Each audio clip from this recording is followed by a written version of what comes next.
Hello guys and welcome back to my channel. Hopefully you're having a fantastic day. Today's video is a beginner plus returning player guide for the year 2025. Now this video will be aimed towards players ranging from level 1 all the way up to level 50. So I'll be giving out some general advice and basically how to speed up your progress in the game. Our first topic that we'll be talking about is upgrading buildings as soon as possible. Now when it comes to Dragon City, there are some buildings that basically resembles pillars to success, so you need to upgrade these buildings and they will benefit you long term. Firstly is the hatchery. Now the hatchery is extremely important. You use it to hatch dragon eggs. The hatchery can be upgraded all the way up to level 6 using gems, and at max capacity the hatchery can hold a maximum of 6 dragon eggs.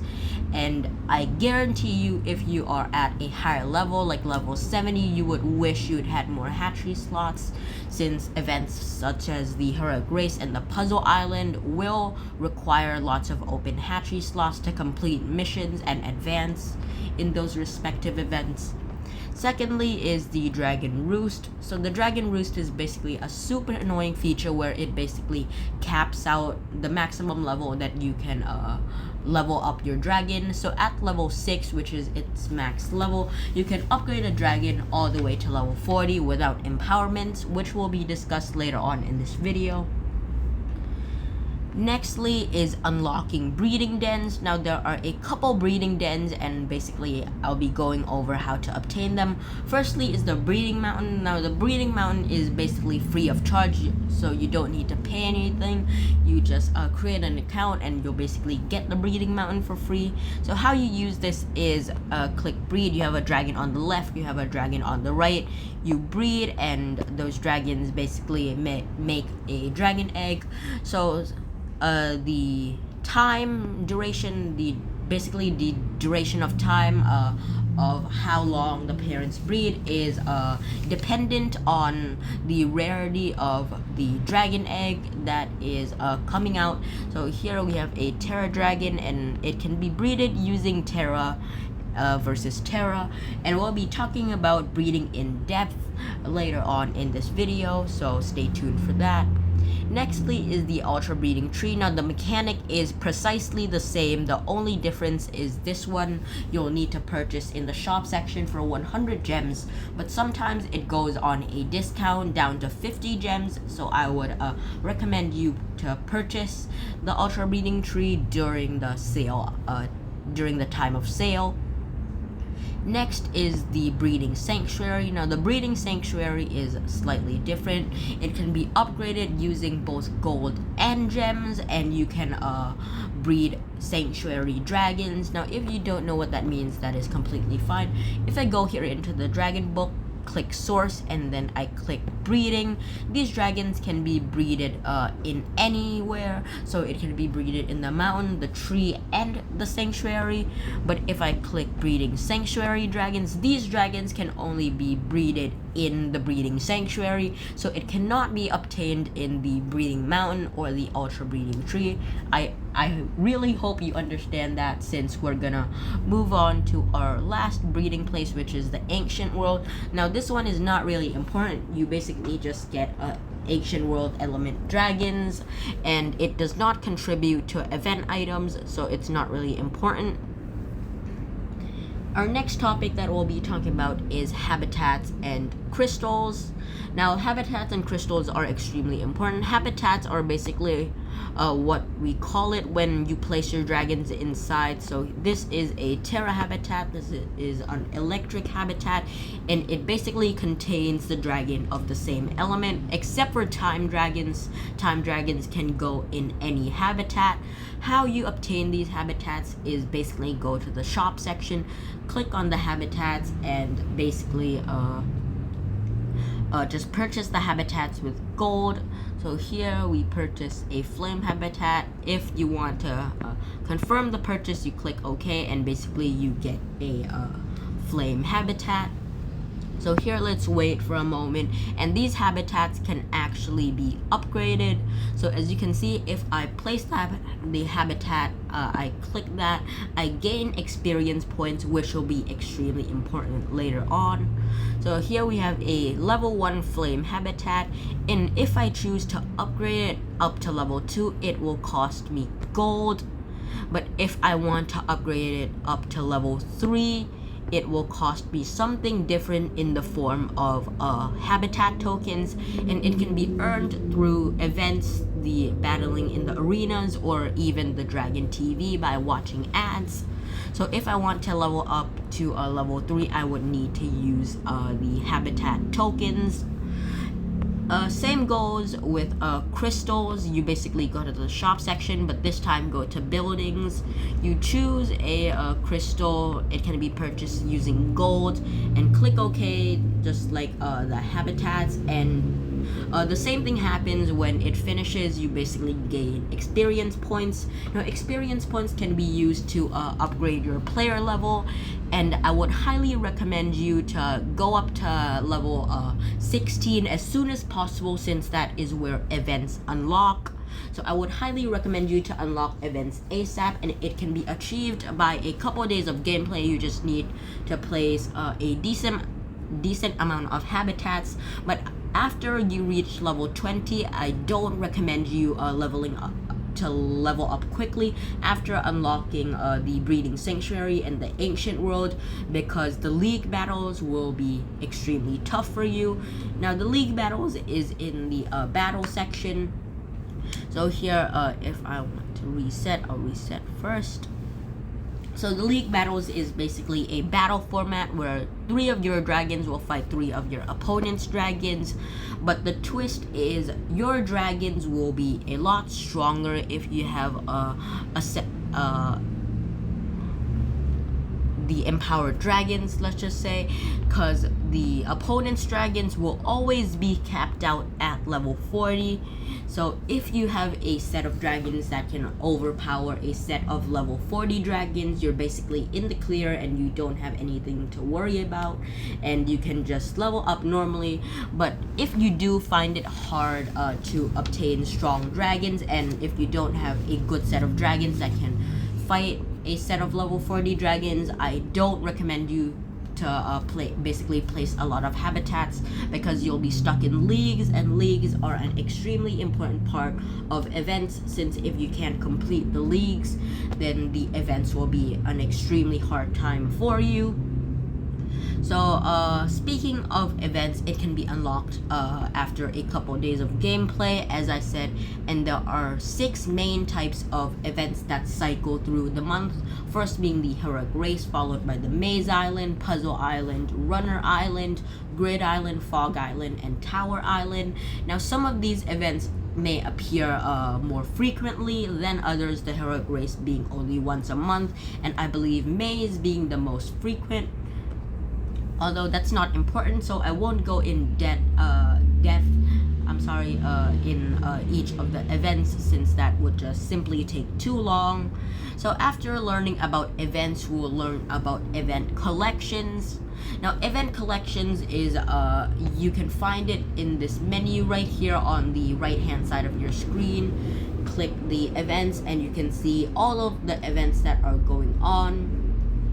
So these are the event collections, and how you basically complete these is you basically collect items or insignias, which can be found by playing the events. So if we go down here, we can see that we have these chests which can reward you with either a time changer, time stopper, or the extractor insignia. So these items can be used to unlock the event collections, and you basically obtain rewards, and that's basically how you complete event collections. Sorry if that is not clear. Our next topic that we'll be talking about is Dragon TV.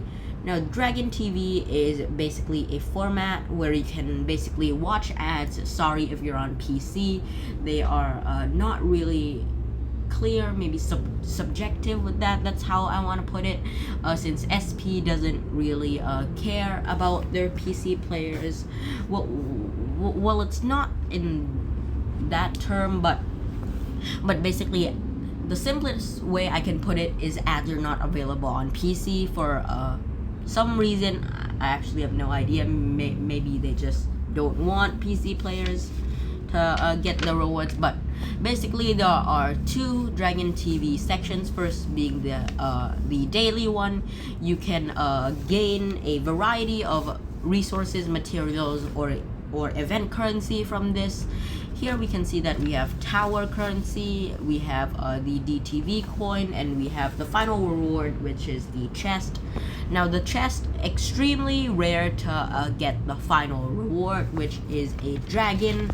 So out of these chests, always be expected either 10 orbs of the dragon, or maybe just even a couple thousand food if you're on a newer level, because the odds are not really great. I've been playing for 2 years and the drops have been incredibly rare. I've only gotten the vampire from this galaxy twice, being hexed and usurper.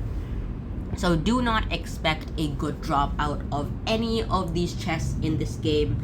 Always anticipate the worst. Now the other section in Dragon TV is filling the bar and open the chest. So by watching 5 ads of a 12-hour cooldown between each ad, you can unlock this chest, which contain 10 gems. And the daily one will have a 6-hour cooldown between 10 sets of ads. 10 ads of 3 sets. So that's 30 ads a day.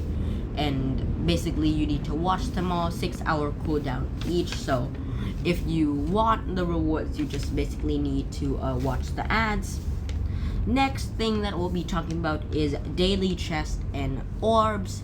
Now the daily chest can be claimed in the treasures section at the bottom right corner of your screen next to the shop section. This is the free chest. You have a chance of getting all these rewards. So let's go ahead and claim our daily chest here. And we get 2 gems. That is one of the best things that I can hope for. In my opinion, gems are the best, since the other rewards wouldn't really benefit you apart from the heroic and legendary Joker orbs. 5 gems would be nice, but I'll take my 2 gems. And the orbs can be obtained in the shop section. Click on the orbs, and once you have a solid income of gold coming in, just like me, you can see that at the right hand side, at the end on the right hand side, you can see we have orbs being sold for a random heroic dragon and a legendary dragon. Now these orbs will be cycled out and in every 12 hours. So every 12 hours there will be a new dragon for you to get. And if you have a solid income of gold, you can basically just stack up on these orbs, and you can buy 5 at each time. So each rotation you will be able to buy 5 dragon orbs. The next topic is joining an alliance. Now it can be unlocked when you reach level 16, and it's basically a super important part of the game, since you basically get to work with other players to basically complete tasks like feed your dragons, win arena battles, win league battles, breed dragons, hatch dragons to achieve a certain milestone, and you would get their respective rewards, let's just say. So it's extremely important to join an alliance, especially if you're like super down bad on resources and you desperately need food, gems, or maybe even dragon orbs. I would highly recommend you to get to level 16 and join an alliance ASAP. The next topic that we'll be talking about is Dragon Rescue. Now Dragon Rescue is on the bottom left, not at the corner, but near the corner. So if you click here on Rescue is basically a feature, kind of like an event where you basically use keys to basically rescue 100 orbs of a dragon, and you can basically choose from this wide selection of dragons which one you want to rescue, and there is a lot of rarities. You can rescue common, rare, very rare, epic, legendary. Unfortunately, you can rescue mythical or heroic dragons, so that is a shame. So firstly, to unlock the legendary, you would need to first complete one common rescue to unlock a rare rescue. Then you would need to complete one rare, and then the cycle goes on. You need to complete one very rare, epic, and then finally you would be able to complete the legendary rescue. Now each rarity will cost you rescue keys, which is a key, which are these keys where you would need to unlock doors, and if I just want to go in, I already have to spend 5 keys. And if you want to know how many keys will be used in each rarity rescue, you can go to Discord. I would highly recommend the Quackalax Discord. Go to the pinned messages and you can see all the information you would need to know. So nextly is the events reset. So basically, when does the currency reset? So here, if I go to a deed list and let's refresh that, so we can see that the Tower Island is now on, and that is the island I have shown you here. This is the Tower Island.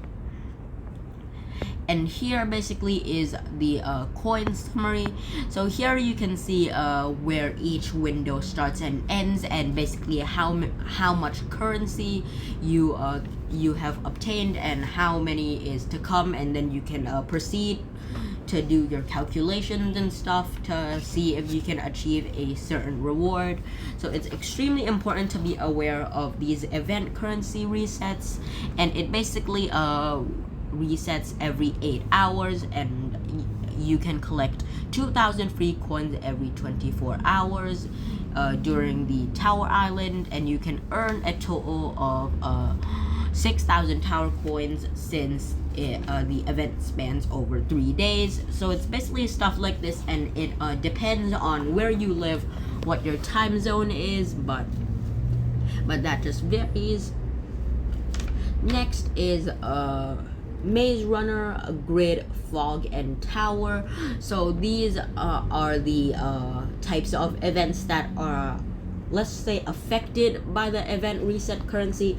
So Maze Runner, Grid, Fog, and Tower will require currency to play in their respective game modes, let's just say.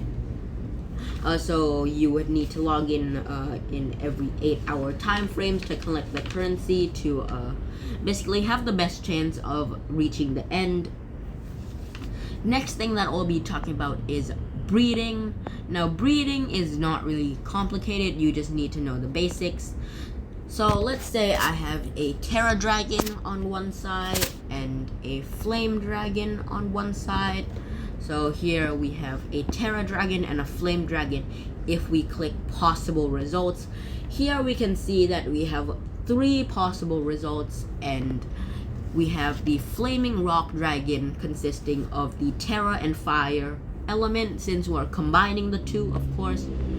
The Volcano Dragon, Fire and Terra, again, both of the elements that we're combining. And the Aztec Dragon, we're combining Terra and Flame, as you can see. So we have an equal chance to get each one of those dragons.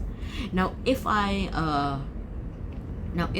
select this one, here we have Terra on the left side. On the right side we have Flame and Nature. We can see that the possible results immediately go up. Again, since we're combining Flame and Terra just like the same, the 3 same dragons from the previous round is in the possible pool. But here we have a new set of dragons, since of course we're adding another element in the form of Nature. And if you want to know which dragon you can breed, you can go to ditlet.com's breeding calculator. It is extremely helpful. And basically, if let's go with the same thing here, we go with Flame. go with Flame Dragon, and here we'll go with the same thing, which is the Terra Dragon. Let's find the Terra Dragon real quick. And then here we can fill the bar, and as we can see, the possible breeding results is the Flaming Rock Dragon, Volcano, and the Aztec. And just as I said, the odds are equal. But if you add breeding perks and empowerments, the bar can go up. So let's add breeding perks and maybe an E3 empowerment on each side. As you can see, we can fill the bar, and by that we can unlock the possible breeding results. 2 more, which is the Demonic Dragon and the Redishy Dragon. I think that's how you pronounce it. And again, you have an equal chance. And we'll talk about perks and empowerment later, but that's basically how to breed dragons. And if you want to breed a certain dragon, you can just go to here, search the dragon that you want, and then go down, and then where's the how to breed thing? Yeah, and then you can check whether the hatching the breeding time, my apologies. So let's say I breed Fire and Terra. I see a 2-hour timer. I can tell that it is the Aztec Dragon. And here we can see how to breed the Aztec Dragon. So it can be breedable, and the formula, we click there and it brings us we have a Flame Terra. As we can see, we have Flame and Terra, and the possible result is an Aztec Dragon. So if you're struggling on breeding a specific dragon, I would highly recommend you use Ditlet.com. Nextly is an extremely slightly more complicated topic, which is making a team. Now, there are several things to making a team. Firstly, being elements. Now, there are multiple elements in the Dragon City. I believe 21, if I'm not wrong. So let's go to the element table here. We have regular elements and the ancient world elements being Terra, Fire, Sea, Nature, Electric, Ice, Steel, or I think the game calls it Metal, but I like to call it Steel because of Pokemon. Dark, Light, War, and those are what I call the Cat 1 elements, since they basically deal ×2 damage to two other elements, half damage to 2 other elements, and they basically negate. So if I attack the same element with the same element, they negate. So that's what I like to call Cat 1 elements. From War, the Terra here, that is what I like to call Cat 1. Now the Cat 2 elements are slightly different. So we have Pure, Legend, Primal, Wind, and Time. Now this one is not weak and strong against the same thing. But here we can see that Pure deals extra damage against Wind and less damage against Primal. But here, if we can see Wind, it is not weak to Pure. But unlike here, let's take Electric as an example. So if we have Electric, it deals half damage to Terra. And here, if we look at Terra, it is strong to Electric, so it makes sense. But the Cat 2 elements basically cycle, let's just say. And it takes me like about 1 week to remember this. Don't worry if it takes you longer than that. And lastly, the ancient world elements, which I like to call Cat 3. So the ancient world elements consist of Happy, Chaos, Magic, Soul, Beauty, and Dream. And they basically, so it's basically the same thing as we can see. So let's take Magic as an example. Magic is weak against Happy and Chaos, and as you can see, Chaos is strong against Magic and Happy is strong against Magic. So it's basically this looping effect where we have Dream here, Beauty here, Soul, and Chaos, and then there. So the ancient world basically loop around. The Cat 2 elements, I like to say, basically just strong against something and weak against something. There's no relation whatever. And the cat 1 elements are the, let's say, the most simple one to remember, but it's extremely hard to remember all of these during a small period of time. So over time, I would recommend you to basically memorize what each element is strong and weak against, and use that to counter in the arena, let's just say, since you can see your opponents. But making a team next is primary elements. So now that we've learned about elements, we'll talk about primary elements. Now, if you don't know what that means, primary elements determine what a dragon is strong or weak against. So here we have high spike Rhinodildo, I like to call, or fat HSR.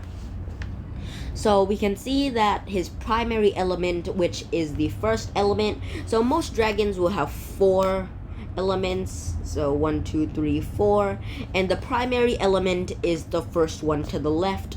So in this case, for high spiked Rhinodildo, it is soul. So high spiked Rhinodildo will be strong against beauty and dream, and it will be weak against magic and chaos. So it will be weak against those elements, and it basically has these other elements to crit other elements.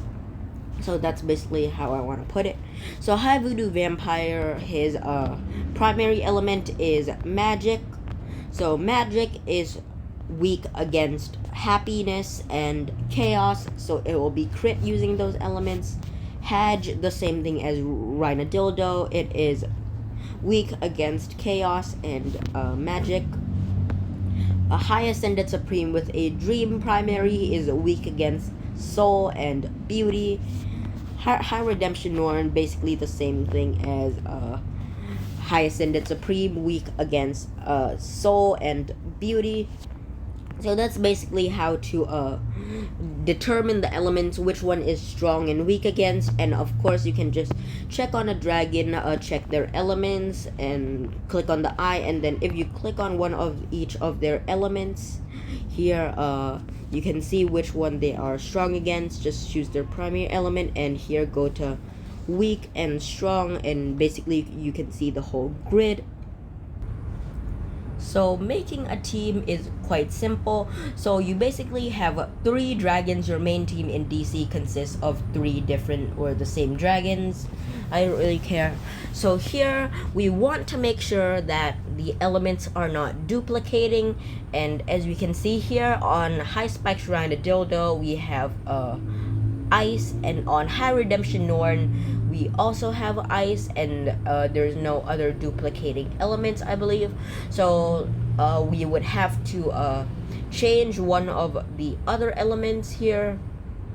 So if we try and change high redemption Norn to high voodoo vampire, we can see that we're duplicating light on high gamma guard and high voodoo vampire, so that wouldn't fit. Now a perfect team doesn't require no duplicating elements. Of course you can duplicate elements if there are the same primaries on 2 or more dragons on the other team, but that is not necessary.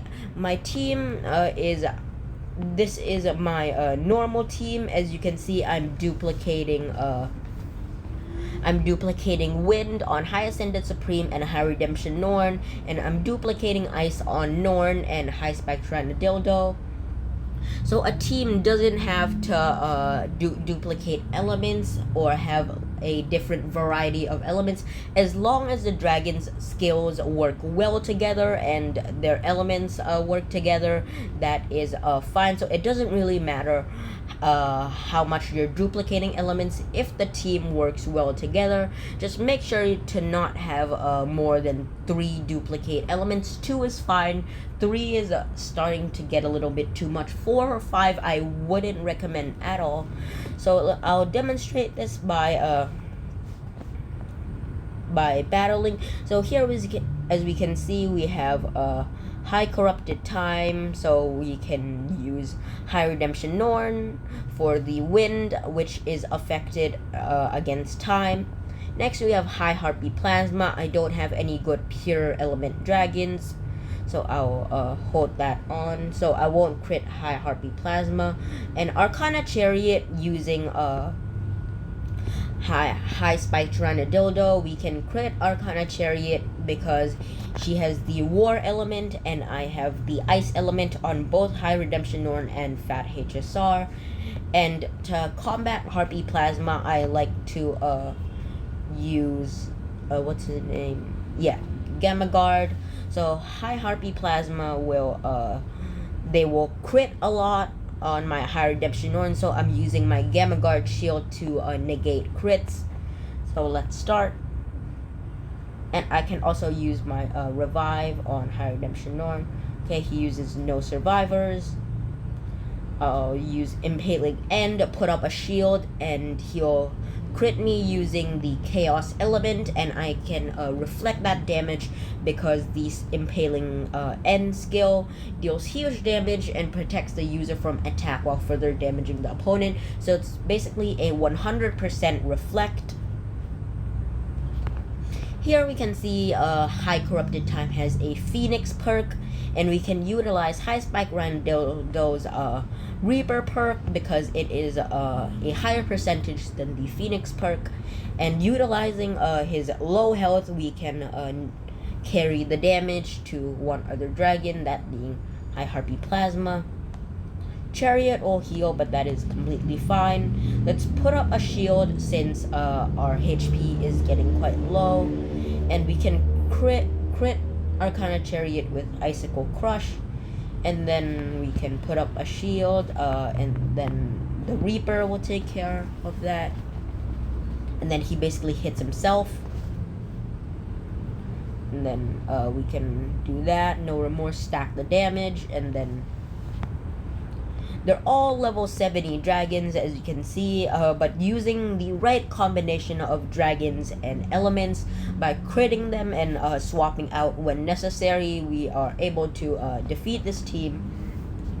So that is basically all done for this video, but there are a couple other things to note, first being the Dragon Book and collections, so we'll go over this quite quickly. The Dragon Book can be found at the top left corner of your screen. It basically tells you how many dragons you have collected, what is missing, what is in your storage, the rarity, the elements of each dragon, and if you go to the collection section, you can find these collections. So if you finish a collection, like here I finished the dual twins, obtaining both dual dragons, I get rewards. So here I'm halfway done with Karma Collective 2.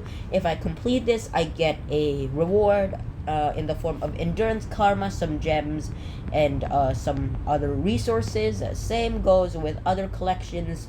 The stronger collections, or the ones that are most rewarding, will mainly be at the bottom. As you can see, some are at the top, but the middle ones are just basically collecting dragons that you don't even need. The other ones are mainly VIP collections. Next is perks. As you can see, I have I utilized my Reaper perk in that battle just there. So perks can be attached. You have a character slot. The character slot, you can only attach a breeding perk or an advanced breeding perk to help your characters breed. So if you attach a breeding perk to a dragon, it will increase the bar here. So if we do that, so if we have Fat HSR and Norn here, and if I attach a lot of breeding perks, it will eventually fill the bar to the right end. Next is combat slots. So let's go to Rhinodildo. So as you can see, the combat slot, I have put an advanced health perk and a Reaper perk. Now you can add up to 15 Reaper perks. So I wouldn't add it because I want to be conservative on my perks, but in the combat slot you can add a variety of perks, let's just say, being health perk, damage perk, phoenix, reaper, advanced damage, and advanced health. Unfortunately, there is no advanced phoenix or advanced reaper, so that's a shame. So next is the Divine Pass. Now keep an eye out for this. It's basically completing goals to gain rewards. The free-to-play rewards are at the bottom and the pay-to-win rewards are at the top. There are multiple tiers to this, being the Premium Pass and the Elite Pass. The Premium Pass is cheaper. You basically get the dragon, all the rewards here, and you get the activated Divine Orbs habitat. And then Elite, you basically get the same thing, but at the end, the Divine Pass will only reward you with 10 insignias, as you can see, and the Elite Pass will reward you with 20. And if you purchase Elite, you can also get these benefits that if you purchased only the Divine, you wouldn't be able to get it. And if you are looking to purchase the Pass, which I don't really recommend since this game is dying anyways, I would recommend you purchasing it in the store section of Dragon City. So if we go to DragonCityGame.com, go to store login, you can see that there is a discount on the Divine Pass, so it is extremely cheaper on some occasions, and you would be able to get extra rewards such as insignias and gems. Next is happy hours. There are a lot of happy hours. So there are 4 types, I believe. First being the summoning happy hour, where you can summon a dragon for 99 joke orbs. So if I want to summon Kitsune, let's say I would have to spend 100 orbs of Kitsune, but if I want to summon Kitsune using only 1 orb, I can do that using summoning happy hour. So to put it into simpler terms, if I want to summon this kitty dragon, I have 15 orbs of the kitty dragon, and of course I can't summon it. I have to reach 80 to use Joker orbs, the epic Joker orbs here, to summon the kitty dragon. But in summoning happy hours, I can use only 1 dragon orb and use the rest as Joker orbs. And for VIP dragons, like an evader, we can use 105 and use 90 Joker orbs. I'm sorry, 95 Joker orbs in summoning happy hour to summon the evader dragon. And this feature is extremely helpful, but in recent months it has started to fade away, let's just say. So the recent summoning happy hour was 2 days ago. It ended yesterday because it lasts 2 days, but it basically disappeared for a month and came out of absolutely nowhere, and players were aggravated, and I'll say they are pissed off that this is happening.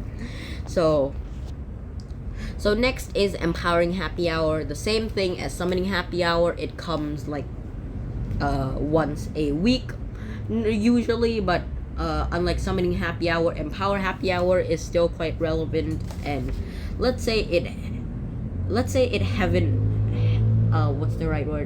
hadn't been disappearing for over 1 month. So empower happy hour comes like once a week.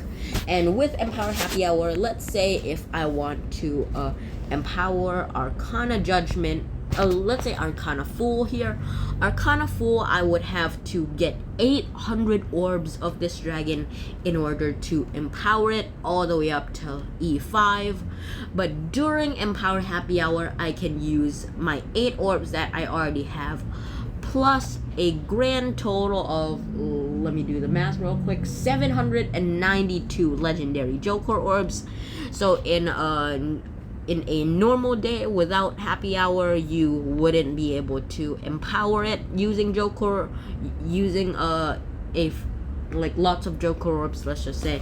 So if I were to summon, empower Arcana Fool without empowering happy hour, I would need 560 orbs, if I remember correctly, of this dragon, plus 240 orbs to add up to 800.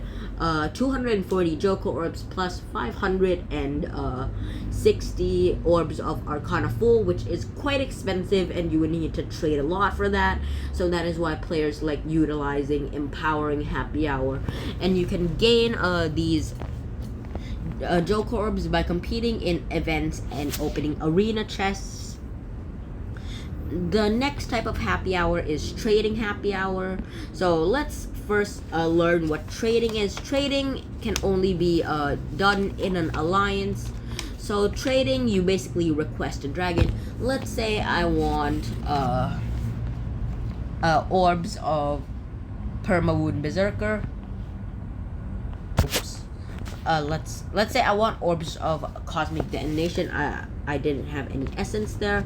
Let's say I want orbs of Cosmic Detonation. I basically put Cosmic Detonation in the request and put a dragon that I'm willing to give up in the donated section. So I want Cosmic Detonation. I can give Anemone. So as you can see, it costs 2 essence to make the trade. So let's make the trade. And then we'll have to wait for a player to basically accept the trade. But the twist is the player who accepts the trade will only be requiring 1 essence instead of 2. So that is why in trading hubs in Ditlet or Discord, you can see why players say you handle, I handle, share essence. That's what they mean. So who creates the trades, who basically accepts, and who has to spend more trading essence. But during trading happy hour, you don't need to worry about that. Making a trade will cost 1 essence, and receiving a trade will cost 1 essence. So everything is equal. And the last type of happy hour is perk happy hour. So if you equip perks into a dragon, let's go Norn here, I have it maxed. Okay, so if I have perks on a dragon and I want to remove it, let's say this dragon is not relevant anymore, I want to remove it, it costs a whopping 1,000 gems, and it's basically extremely expensive to basically remove. So at this point, you might have want to basically not sell the dragon, but recall the dragon. Which brings me to my next point. So perk happy hour is basically so for 1 perk it only costs 10 gems instead of a trillion. So recalling is basically a feature in the Tree of Life. So if I click recall, if I have a duplicate version of High Ascended Supreme, let's say, if I want to recall him, I would need firstly another version of High Ascended Supreme. Since you can't just recall a dragon out of thin air, you need a duplicate of that dragon. So let's say I want to recall High Ascended Supreme. I get the orbs, and then you basically get the orbs. So you basically get the orbs, or firstly you get 100 orbs every time. If you have 1 empowerment star, you get 220. If you have 2 empowerment stars, you basically get 420 and stuff. And then it basically just goes on and increases. And if you have your dragon at a max level, it will cost it will return you a whopping 2100 orbs of the dragon. So we all know what summoning and empowerment and recalling is. Let's learn about some other buildings in the game, such as the Dragonarium. So here you have dragons. So dragons that I don't have habitats for. Maybe you're running out of space. You can store a ton of dragons in the Dragonarium. The training center where I can train special skills for dragons and basically increase their damage, let's just say. But that's basically how you train. You go in, select a dragon, select a skill, and select a skill to replace, basically. And that's basically how you train your dragons. There's also the kindergartner and and the towers, where the towers, it's basically a feature. Let's say I want to unlock Brood Beast Tower. I would have to send dragons in, and they have a chance of coming out with a piece of the tower, but sometimes they just fail and come out with food, which is sometimes quite frustrating. But if you have these towers unlocked, it can be insanely helpful. Like here, Speedy and Greedy basically collects all resources, so if I click here, I basically don't have to do nothing. And oops, the game is reloading, but basically that's how you collect resources and unlock towers. Now each dragon tower has their own cooldown. For Speedy and Greedy, it is 4 hours. Duelim, where you can get one gem a day, has a cooldown of 24 hours because 1 gem a day.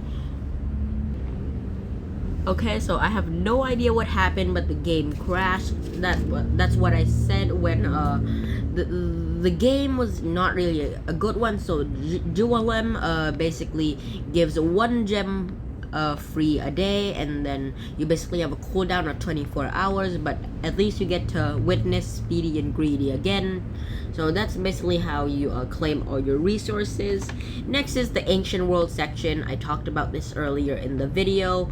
We have the Breeding Dome, the Evolution Shrine, Summoning Wall, Crafting Workshop, and the Mines, and then the Dragon. Instead of producing gold, Ancient World dragons produce something called Platinum. But that's not really important. Once you basically finish the Ancient World, it basically plays like no role. Now on to other events. Now there are more events on Dragon City apart from the 6 main ones that we talked about. Now there are like seasonal events like the Collector's Hunt, where you need to complete missions, but it's not really even doable free to play, even if you grind the Summoning Pass, which is absolute BS. Not only is the skin in the pay to win section, even the dragons in the pay to win section, and it's not even a good one with a skill.